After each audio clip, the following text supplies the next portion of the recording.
Hi, my name is Emma, owner of MoviusMakes. I made a coloring book from scratch for my small business, and you can do it too. It was a surprisingly easy process. All it took was some time and dedication to see it through. I've made 2 coloring books so far, and they are actually my best-selling item in my shop right now. I spent a lot of time looking online at different manufacturers who would print a coloring book for me. You can do this by simply looking up print your own coloring book. Take into account the sizes, quality, reviews, shipping times, and price to find what works best for you. This step is important to do first so that you know how many pages you should have, what pages you need designs for, and what size and formatting you need your files to be. After doing research, I decided on using Mixam. I really love Mixam because there's a lot of customization when it comes to what you want your coloring book to look like. I always use the perfect binding for my coloring books, but when you do that, you do have a limit on how many pages, and the smallest is 16 pages. From there, the page count will change by 4 each time, so you'll need to take that into account when you're designing each of your coloring pages. Here you can pick what size that you want. You'll need to pick a size before you begin drawing because you need to make sure that your file is in the correct size. The size that I'm going to be doing is 8.25 by 8.25. When thinking about the design for your coloring book, there's many pages that you're going to need to include. So you're going to have the front cover, the back cover. This is optional, but an inner cover, which will be on both sides. I like to just do a pattern. Then you will have the title page, which is very simple. And then from there, you can start your coloring pages. You can also include a coloring page checklist like I did. I've seen other people that have a color swatch page as well. From there, you have all of your coloring pages that you'll want to include. It's completely up to you, but you can have it on both sides or just one side. Mine only have one side because if you use alcohol markers, it does bleed through, and I don't want it to ruin any artwork on the back. It is now time to brainstorm and jot down your basic layout of your coloring book. Just in my iPad notes, I wrote down each page I'll need to design, including the title page, back cover, inner covers, inner title page, a coloring book checklist, which is optional of course, but I think is fun to have included, and then your coloring pages. I number them out so that I can put my ideas for each page next to the number. Of course, you also need to come up with a title and a back cover description of your coloring book. In Procreate, create a new canvas size that matches with what size coloring book you'll be ordering.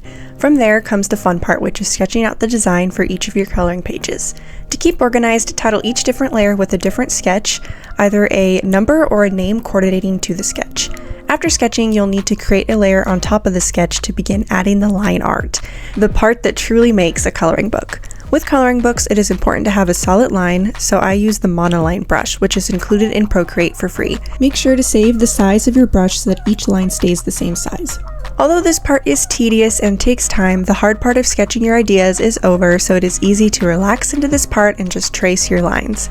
Don't forget to also make your title and back cover, which are generally colored. Once you're finished with all of your pages, the Procreate layers should look something like this. From here, I save each layer as a PDF and send it to my computer through Google Drive. It's now time to upload your artwork onto the Mixam template. To make things easier, make sure you rename each of your PDF files. So from here, you'll need to upload each of your files. And then when there's something that you don't have artwork for, so for example, the spine, I don't do anything for the spine, you can insert a blank page. And then when you go down here, this one right here is going to be the inner front cover. This will be your title page. And then right here, you can see how it kind of looks like the folded open book. This is where your coloring page is going to be, and then on this page on each side, if you want to do it one-sided like me, you'll insert a blank page. So on each side, on every single one of these boxes, you'll insert a blank page. Once you're finished uploading all your files, it will look something like this. This is my Snuggled in Snowflakes design.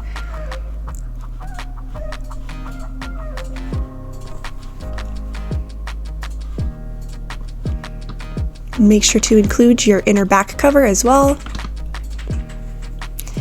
And then you can also look at a preview of your coloring book where it will show you what it looks like as the book, which is really nice. Make sure that you check this before you order it. You want to make sure that it is exactly what you want. You do not want to order 50 coloring books and have them all end up being defective. After double checking everything, you can then place your order. Soon you'll get your coloring books in the mail, and let me tell you, having a physical coloring book that you literally designed all on your own is such a cool thing to have. From here, you can list it on your shop and start making some sales.